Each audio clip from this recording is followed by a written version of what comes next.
আজকে তো 31st night না? কয়টা বাজে? হ্যাঁ, আরো সময় বাকি। 12টা বাজতে বাজতে আরো দেরি অনেক। এখানে পটকা টটকা ফুজায় নাকি? বোমা টোমা কিছু নাই না? মাশাআল্লাহ, সুজানগরের লোক তো খুব আল্লাহওয়ালা দেখি। আল্লাহ কবুল করুক। তো এই যে নতুন বছরের জন্য প্ল্যান নেন, ঘরটারে কি করে সুখী সমৃদ্ধ বানাবেন। প্রতি মাসের জন্য কয়টা সূরা? 12 মাসে তাহলে কয় সূরা? 12 সূরা। প্রতি সপ্তাহে আপডেট নিবেন, খোঁজ খবর নিবেন, কয় আয়াত হইলো তোমার। স্ত্রীর খোঁজ খবর নিবেন, সন্তানের খোঁজ খবর নিবেন, কয় আয়াত হলো। মাস শেষে সবাই সবার কাছ থেকে শুনবেন, ঘরের বরকত বাড়ায় দিবে কে? এরকম ফ্যামিলি আমাদের সবার হোক, আমরা চাই না?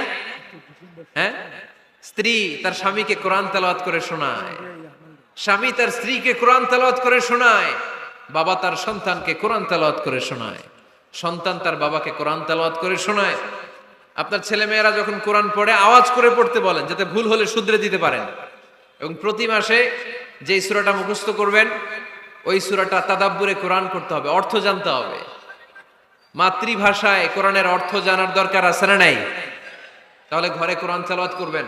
ঘরে শান্তি নাই, কারণ কোরআন তেলাওয়াত নাই। তো কোরআনের তেলাওয়াতও নাই, শান্তিও নাই। আল্লাহর হাবিব সাল্লাল্লাহু আলাইহি ওয়াসাল্লাম বলেছেন, সহিহ মুসলিমের হাদিস, লা তাজআলু বুয়ুতাকুম মাকাবিরা, তোমরা তোমাদের ঘরটারে গোরস্থান বানিয়ে রেখো না। ফা ইন্না শাইতানা ইয়ানফিরু মিনাল বাইতিল্লাযী তুকরাউ ফীহি সূরাতুল বাকারা, কারণ শয়তান ওই ঘর থেকে দৌড়ে পালায় যেই ঘরে সূরাতুল বাকারা তেলাওয়াত করা হয়। সুবহানাল্লাহ পড়েন। এজন্য ঘর উদ্বোধনের সময় কোন সূরা পড়তে হয়? সূরা বাকারা। চিল্লায় পড়েন কোন সূরা? আওয়াজ করে পড়েন কোন সূরা? নতুন ঘর করছেন, নতুন দোকান করছেন, নতুন ফ্ল্যাট কিনেছেন, কোন সূরা পড়বেন? সূরাতুল বাকারা। শয়তান ওই ঘরে থাকে না। সহিহ মুসলিমের আরেকটা হাদিসে আল্লাহ রাসূল সাল্লাল্লাহু আলাইহি ওয়াসাল্লাম বলেছেন, ইকরাউ সূরাতাল বাকারা, তোমরা সূরা বাকারা তেলাওয়াত করো। ফা ইন্না আখযাহা বারাকা, যে সূরা বাকারা পড়ে আল্লাহ তাআলা ওই ঘরটায় বরকত দেয়। ওয়া তারকাহা হাসারা, আর যে সূরা বাকারা পড়ে না সে খালি আফসোস করে। ওয়ালা ইস্তাতিউহাল বাতালা, কোন জিন, কোন পেতনি, কোন ব্ল্যাক ম্যাজিক, কোন জাদু টোনা বান ওই ঘরের কোন সদস্যকে কোনো ক্ষতি করতে পারে না। আবার সূরা বাকারায় একটা আয়াত আছে, কোরআনের সর্বশ্রেষ্ঠ আয়াত। বলেন তো আয়াতটার নাম কি? আওয়াজ করে বলেন কোন আয়াত? আল্লাহর হাবিব সাল্লাল্লাহু আলাইহি ওয়াসাল্লাম বললেন, মান কারা আয়াতাল কুরসি দুবুরা কুল্লি সালাতিন মাকতুবা, প্রত্যেক ফরজ সালাতের পরে যে ব্যক্তি আয়াতুল কুরসি পড়বে তার জান্নাতে যাওয়ার ব্যাপারে আর কোনো বাধা থাকবে না। একটা মাত্র বাধা ছাড়া, সেটা হচ্ছে মরণ। লোকটা মরে না তাই জান্নাতে যায় না, মরলেই জান্নাতি। আওয়াজ করে পড়েন আল্লাহু আকবার। তাহলে সংসারে শান্তি আনার 5 নাম্বার পদ্ধতি হচ্ছে ঘরে কোরআন তেলাওয়াত করতে হবে। আপনারা উঠতেছেন কেন? অনেক রাত হয়ে গেছে না? শেষ করে দেই। মুনাজাত তুলিয়া হাত তোলেন, আল্লাহুম্মা আমিন। হাত তোলেন, হাত তোলেন। অনেকে প্রসাব করবে তো ঠান্ডা দিয়ে কি দোয়া করবেন না? আরো কয়েক মিনিট শুনবেন? মাঝখান দিয়ে যে 2-4 জন উঠা বসা করতেছেন কেন? পেশাব ধরছে এটা? ঠিক আছে, জি হয়। আসরের সময় আসছিল, মাগরিবের সময় আসরের সময় আসছে? ওরে আল্লাহ রে, মাগরিবের সময় আসছে। মাগরিবের সময় আসছেন কে কে দেখি? এখন বাজে 10টা 40, এতক্ষণ ধরে বসা? হাত নামান। আসরের সময় আসছেন কারা কারা দেখি? আসর থেকে বসা, হাত নামান। জোহরের সময় আসছেন কারা দেখি? জোহরের সময় চলে আসছো তোমরা। আল্লাহ তুমি কবুল করো, আজকের মাহফিলটারে নাজাতের ওসিলা বানাও। তাহলে ঘরে সুখ শান্তি আর সমৃদ্ধি আনার 5 নাম্বার ফর্মুলা হচ্ছে ঘরে কোরআনের তেলাওয়াত লাগবে। এখন কোরআনের তেলাওয়াত নাই, কোরআন আমরা শিখাতে চাই না, আছে না নাই? আমরা এখন ধর্মপ্রাণ হয়েছি কোরআন ছাড়া। কি ছাড়া? ধর্মপ্রাণ, ধর্মপ্রাণ, আমরা বড়ই ধর্মপ্রাণ। নামাজ রোজার কিছু নাই, ভুলেও ধরি না কোরআন ধর্মপ্রাণ। রোজ সকালে শুনতাম আগে আল কোরআনের বাণী রে, আল কোরআনের বাণী। এখন শুনি সারে গামার দীপ্ত ফ্যান ফেনানি। রোজ সকালে শুনতাম আগে আল কোরআনের বাণী রে, আল কোরআনের বাণী। এখন শুনি সারে গামার দীপ্ত ফ্যান ফেনানি। ধর্মপ্রাণ মুসলমান আজকাল হয়েছে মডার্ন। ধর্মপ্রাণ ধর্মপ্রাণ আমরা বড়ই ধর্মপ্রাণ। নামাজ রোজার কিছু নাই, ভুলেও ধরি না কোরআন ধর্মপ্রাণ। ঠিক কি না? প্রতিদিন কোরআন শিখায় যে তার পকেট যায় ফাঁকা রে, তার পকেট যায় ফাঁকা। সপ্তাহে 2 দিন গান শিখায় যে নেয় তো 1000 টাকা। ধর্মপ্রাণ মুসলমান আজকাল হয়েছে মডার্ন। ধর্মপ্রাণ ধর্মপ্রাণ আমরা বড়ই ধর্মপ্রাণ। নামাজ রোজার কিছু নাই, ভুলেও ধরি না কোরআন ধর্মপ্রাণ। এরকম ধর্মপ্রাণ আমরা কেউ হতে চাই? প্রতিদিন ফজরের পরে আমার ঘর থেকে কোরআন তেলাওয়াত হোক, আমরা চাই কি চাই না? ঘরে সুখ সমৃদ্ধি আর শান্তি আসার মাধ্যম হচ্ছে কোরআন তেলাওয়াত করা। ঘরে কোরআন তেলাওয়াত বাড়ায় দেন, ঘরে শান্তি বাড়ায় দিবে কে? কয়টা গেল? হ্যাঁ, 5টা না? শুনতেছে তোমার সাল। 6 নাম্বার হচ্ছে মাঝে মাঝে বেড়াতে যাবেন। ভাবিরে নিয়ে বেড়াতে যাবেন, পারা যাবে? জি হয়। এই যে আপনাদের এখানে জাফলং আছে না? জাফলং আর কি আছে সিলেটে? মাধবকুণ্ড আর